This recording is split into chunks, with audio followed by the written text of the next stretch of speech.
अस्सलाम वालेकुम। क्लास 9 का हमारा केमिस्ट्री का लेक्चर है। आज डिफ्यूजन हमने पढ़ना है, लिक्विड मॉलिक्यूल्स की प्रॉपर्टी है। इससे पहले डिफ्यूजन से पहले हमने ये गैसेस में भी ये प्रॉपर्टी पढ़ी थी डिफ्यूजन की। उसमें हमने क्या पढ़ा था गैसेस में कि random mixing of molecules due to collisions to form a homogeneous mixture. कि जो मॉलिक्यूल्स हैं वो रैंडमली मिक्स होते हैं, गैस के मॉलिक्यूल्स हैं तो वो रैंडमली मिक्स हो रहे हैं। कोई मॉलिक्यूल कहीं से आ रहा है, कोई कहीं से आ रहा है और वो मिक्सअप होते हैं, कोलाइड करते हैं एक दूसरे के साथ और मिक्सअप होके तो वो होमोजेनियस मिक्सचर बना लेते हैं। होमोजेनियस मिक्सचर ऐसा मिक्सचर जिसमें हम आइडेंटिफाई नहीं कर सकते कि कौन सी गैस कौन सी है और कौन सी ये वाली है। जैसे हमने आपको इसकी एग्जांपल भी जब I was teaching in the class तो मैंने आपको इसकी एग्जांपल बताई थी बहुत आसान सी कि हमने कहा कि हम बॉडी स्प्रेज हैं, दो बॉडी स्प्रेज हैं, हम उनको आइडेंटिफाई कर सकते हैं कि ये इस बॉडी स्प्रे की स्मेल और ये इसकी है। अब हम दोनों बॉडी स्प्रेज को एक रूम में स्प्रे करें और स्प्रे करके वो रूम क्लोज है और हम उसको बंद करके चले जाएं, तो जब हम थोड़ी देर बाद आएंगे उस रूम में वापस तो हम आइडेंटिफाई नहीं कर सकेंगे कि किस बॉडी स्प्रे की कौन सी स्मेल है। वो मिक्सअप हो चुकी होगी क्योंकि दोनों बॉडी स्प्रेज में गैस के मॉलिक्यूल्स हैं।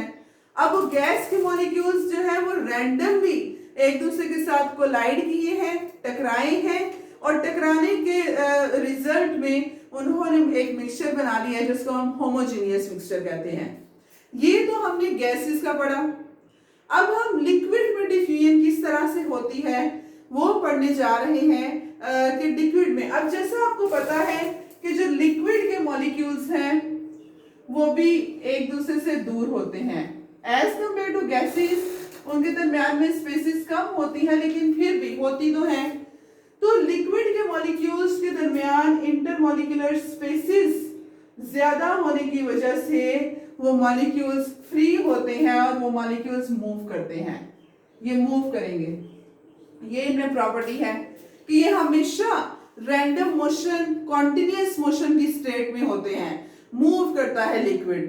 तो जब वो सॉलिड स्टेट में लिक्विड आ जाता है, फ्रीज हो जाता है, तब उसकी मोशन स्टॉप हो जाती है क्योंकि वो सॉलिड स्टेट में आ गया।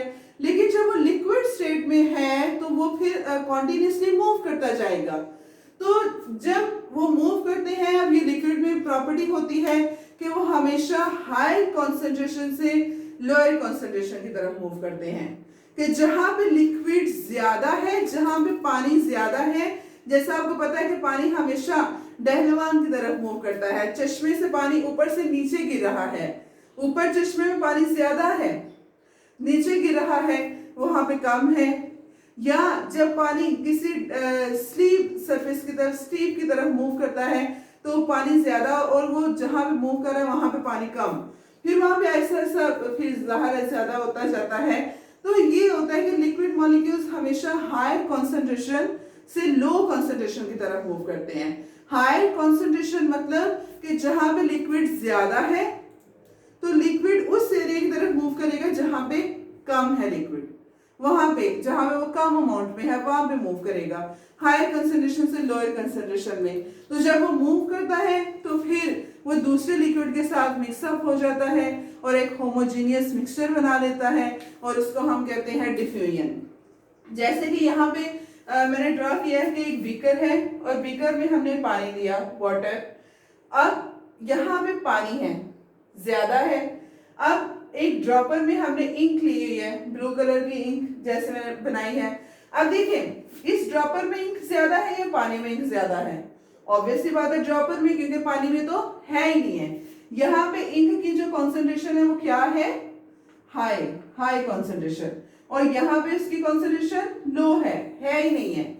अब क्या होगा जब हम ड्रॉपर की मदद से ये इंक जो है इस पानी में डालेंगे, ये हमने इंक इस पानी में डाली है, हाई कॉन्सेंट्रेशन से लिक्विड, इंक लिक्विड में वो लो कॉन्सेंट्रेशन पानी तरफ मूव की है। थोड़ी देर बाद हम देखेंगे कि जब ये इंक हम डाल रहे हैं, इसमें डाल रहे हैं, तो थोड़ी देर के बाद हम देखेंगे कि हम इंक के जो मॉलिक्यूल्स हैं और वाटर के मॉलिक्यूल्स हैं, वो दोनों कोलाइड किए हैं एक दूसरे के साथ और उन्होंने होमोजेनियस मिक्सचर बना दिया होगा। थोड़ी देर बाद अब हम आइडेंटिफाई कर सकते हैं कि ये पानी है, ये इंक है। कुछ देर बाद आफ्टर सम टाइम हम आइडेंटिफाई नहीं कर सकेंगे कि पानी कहाँ पर है और इंक कहाँ पर है। वो दोनों इकट्ठे हो चुके होंगे, होमोजेनियस मिक्सचर, होमोजेनाइज हो चुके होंगे, एक जैसे हो चुके होंगे, उनकी जो कंपोजिशन है वो यूनिफॉर्म हो चुकी होगी टोटली ओवरऑल। तो ये हमारे पास होती है डिफ्यूजन। गैसेस की तरह की ही प्रॉपर्टीज है, बस ये है कि गैस के मॉलिक्यूल्स जरा ज्यादा तेजी से डिफ्यूज करते हैं, वो they collide more because they are more free as compare to liquid molecules. और लिक्विड के मॉलिक्यूल्स ये हैं कि वो जरा आराम आराम से जो है वो डिफ्यूज करते हैं और वो कोलाइड करते हैं दूसरे लिक्विड के मॉलिक्यूल के साथ बनाते, and at the end gases भी होमोजेनियस मिक्सचर ही बनाती हैं और लिक्विड भी होमोजेनियस मिक्सचर बनाते हैं। जैसे यहाँ पे हमने दो लिक्विड लिए, वाटर और इंक। ये जब दोनों मिलेंगे तो आफ्टर सम टाइम हम आइडेंटिफाई नहीं करेंगे वाटर कौन सा है, इंक कौन सी है, क्योंकि वो दोनों मिल चुके होंगे और होमोजेनियस मिक्सचर बन चुका होगा। तो ये थी डिफ्यूजन। नेक्स्ट है factors affecting the rate of diffusion, के कौन कौन से फैक्टर्स हैं जो डिफ्यूजन पे डिफ्यूजन की फैक्टर्स पर डिपेंड करती है। सबसे पहला फैक्टर है इंटरमॉलिक्यूलर फोर्सेस, मॉलिक्यूल्स के दरमियान में फोर्सेस। अगर इंटरमॉलिक्यूलर फोर्सेस स्ट्रॉन्ग है मॉलिक्यूल्स के दरमियान में, फॉर एग्जांपल यहाँ पे मैं बना देती हूँ दो मॉलिक्यूल, एक मैंने ये बनाए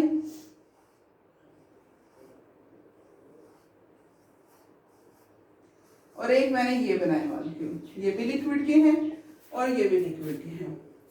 अब इस लिक्विड के मॉलिक्यूल में इंटरमॉलिक्यूलर फोर्सेस स्ट्रॉन्ग है, मॉलिक्यूल्स ने एक दूसरे को स्ट्रॉन्गली अट्रैक्ट किया हुआ है, तो इन मॉलिक्यूल्स को मूव करते हुए जरा मुश्किल होगी। इसका मतलब इनकी जो डिफ्यूजन है वो स्लो होगी। उसके मुकाबले में जो दूसरे मॉलिक्यूल्स हैं उनके दरमियान इंटरमॉलिक्यूलर फोर्सेस वीक हैं, इंटरमॉलिक्यूलर स्पेसेस बहुत ज्यादा हैं, वो फ्री हैं, वो तेजी से मूव करेंगे।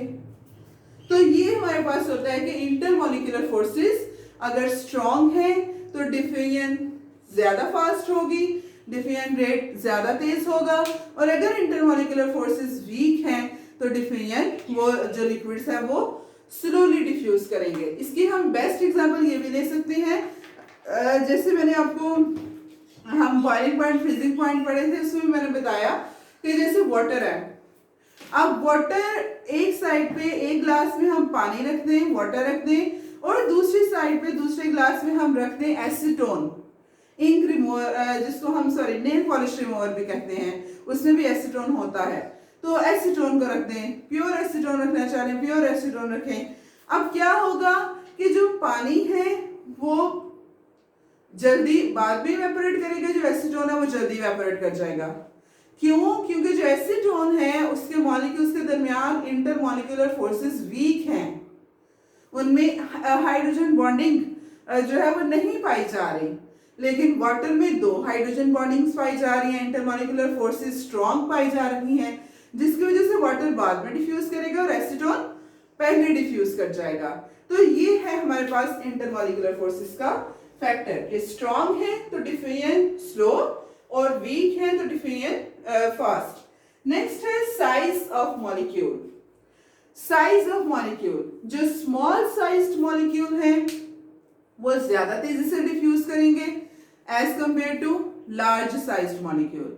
फॉर एग्जाम्पल, अगर हमारे पास एक साइड पे हनी है और एक साइड पे वाटर है, तो कौन जल्दी से मूव करेगा? ऑब्वियस सी बात है वाटर जल्दी मूव करेगा, क्योंकि जो वाटर है, वाटर स्मॉल साइज मॉलिक्यूल है, एक ऑक्सीजन दो हाइड्रोजन, लेकिन उसके मुकाबले में जो शहद है, जो हनी है, वो लार्ज साइज्ड मॉलिक्यूल है, उसके कॉम्पोजिशन लार्ज है, वो वैसे भी लार्ज साइज्ड मॉलिक्यूल है, तो वो बाद में डिफ्यूज करेगा। अगर हम हनी को वाटर में मिक्स करें और दूसरी साइड पे हम अल्कोहल को वाटर में मिक्स करें, तो अल्कोहल ज्यादा जल्दी से वाटर में डिफ्यूज होगी और हनी बाद में ही डिफ्यूज होगा, वो वाटर में इतनी जल्दी मिक्सअप नहीं होगा। रीजन ये है कि जैसे एक छोटी चीज है, एक साइड एक छोटा ब्लॉक है और एक बड़ा ब्लॉक है, तो आपने धक्का लगाना है, तो छोटा ब्लॉक जो है उसको धक्का लगाएंगे आएंगे वो ज्यादा आगे मूव करेगा, तेजी से मूव करेगा, या बड़ा ब्लॉक? ऑब्वियस सी बात है, जो छोटा ब्लॉक है उसको हम पुश करेंगे तो वो आगे की तरफ मूव करेगा। सेम यही है, जो मॉलिक्यूल छोटे हैं वो ज्यादा तेजी से मूव करते हैं, और जो मॉलिक्यूल्स लार्ज साइज्ड हैं वो बाद में मूव करते हैं। नेक्स्ट हमारे पास फैक्टर है टेम्परेचर। टेम्परेचर का फैक्टर बहुत आसान, कि टेम्परेचर हाई होगा तो इंटरमॉलिक्यूलर फोर्सेस क्या होंगी? वीक। जब टेम्परेचर ज्यादा होगा, फॉर एग्जांपल ये हमारे पास मॉलिक्यूल्स हैं, हमने इनको हीट कर रहे हैं, हमने इनको टेम्परेचर ज्यादा दे दिया है। और जब हम इनको टेम्परेचर ज्यादा दे देंगे तो ये मॉलिक्यूल में काइनेटिक एनर्जी आएगी, इनमें एनर्जी आएगी। ये मॉलिक्यूल इधर को मूव करेगा, ये इधर को मूव करेगा, ये इधर को मूव करेगा, दूर दूर मूव करेंगे। जब उनकी काइनेटिक एनर्जी तेज हो जाए, ज्यादा होगी, क्योंकि टेम्परेचर उनको मिल रहा है, उनको हीट मिल रही है, तो उसकी वजह से वो ज्यादा तेजी से मूव करेंगे। तो टेम्परेचर का क्या इफेक्ट है कि टेम्परेचर के बढ़ाने से डिफ्यूजन रेट क्या होता है? बढ़ता है। क्यों बढ़ रहा है? क्योंकि टेम्परेचर के बढ़ाने से जो इंटरमॉलिक्यूलर फोर्सेस हैं वो वीक हो जाती हैं। क्यों वीक होती हैं? काइनेटिक एनर्जी की वजह से। तो इस वजह से डिफ्यूजन तेज होती है। लास्ट फैक्टर है shape of molecule. Shape of molecule में कि जो मॉलिक्यूल जिनकी रेगुलर शेप होती है, जैसे जो वाटर है, वाटर की रेगुलर शेप है, रेगुलर शेप मॉलिक्यूल है, उसकी एक शेप है कि वाटर हमारे पास इस तरह से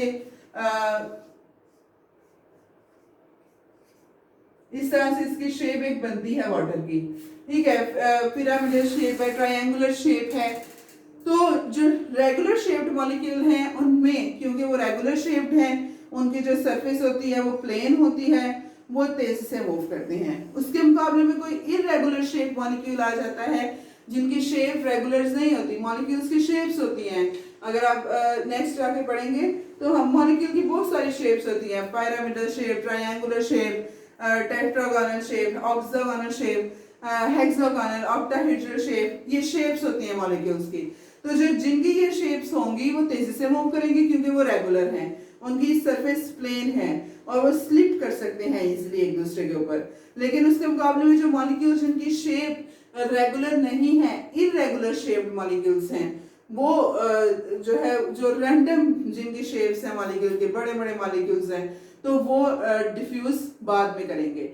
ये हमारे पास थे डिफ्यूजन के factors, intermolecular forces, temperature, size of molecule, shape of molecule. बताया है कि intermolecular force is strong, diffusion slow, intermolecular force is weak, diffusion fast, size of molecule, small size molecule, they will diffuse fast, large size molecule, they will diffuse later. Then we discussed temperature. At high temperature molecules में diffusion ज़्यादा हो रही है, the reason is that कि at high temperature molecules की kinetic energy बढ़ रही है, इस वजह से वो दूर दूर मूव करेंगे। And the last but not least shape of molecule हमने डिस्कस की कि जो रेगुलर शेप्ड मॉलिक्यूल्स हैं वो डिफ्यूज ज्यादा तेजी करते हैं और उसके मुकाबले में इरेगुलर शेप्ड मॉलिक्यूल्स बाद में डिफ्यूज करते हैं। ये हमारे पास था आज डिफ्यूजन। इससे रिलेटेड कोई भी क्वेश्चन है तो you can ask us in Google classroom. Thank you so much.